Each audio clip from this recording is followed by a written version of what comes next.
निवडणुका संपल्यात त्यामुळे आमचा कुणी शत्रू नाही अशी प्रतिक्रिया मुख्यमंत्री देवेंद्र फडणवीस यांनी दिली आहे। मुंबई महानगरपालिकेमध्ये मिळालेल्या यशाचा विजयोत्सव भाजपने साजरा केला। यावेळी फडणवीसांनी बोलताना मुंबई थांबणार नसल्याचं म्हटलेलं आहे। मुंबई यापुढे विकास करत राहणार, जो पाठिंबा देईल त्याला सोबत घेऊन आणि जो पाठिंबा देणार नाही त्यांना मागे सोडून मुंबईचा विकास करणार असं फडणवीस म्हणाले।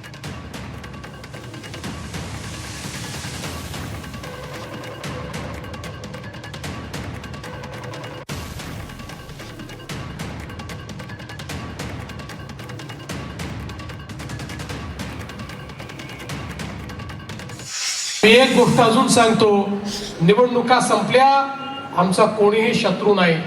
जे असतील ते आमचे वैचारिक विरोधक आहेत। त्यामुळे आमच्या मुंबई विकासाच्या अजेंड्याला जे लोक त्या ठिकाणी सपोर्ट करतील त्यांना सोबत घेऊ, जे सपोर्ट करणार नाहीत त्यांच्या शिवाय पुढे जाऊ, पण मुंबई आता थांबणार नाही।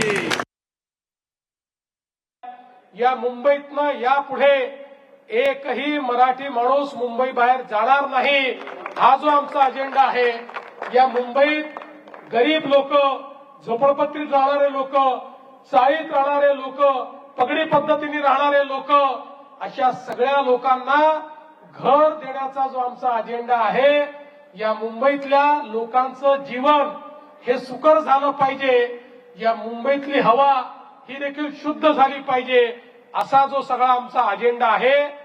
या अजेंड्यावर आम्ही सातत्याने दुसऱ्याच दिवशीपासून काम सुरू करू आणि मी मुंबईकरांना हा विश्वास देऊ इच्छितो की पुढच्या 2 ते 3 वर्षामध्ये आता जी आम्ही कामं हातात घेतली होती ती आम्ही संपवण्याकडे नेऊ आणि नवीन कामं हातामध्ये घेऊन मुंबई आजच्या भाषेत सांगायचं झालं तर लिव्हेबलही बनवू आणि लवेबलही बनवू, अशा पद्धतीची मुंबई ही तयार करण्याचा आमचा प्रयत्न आहे।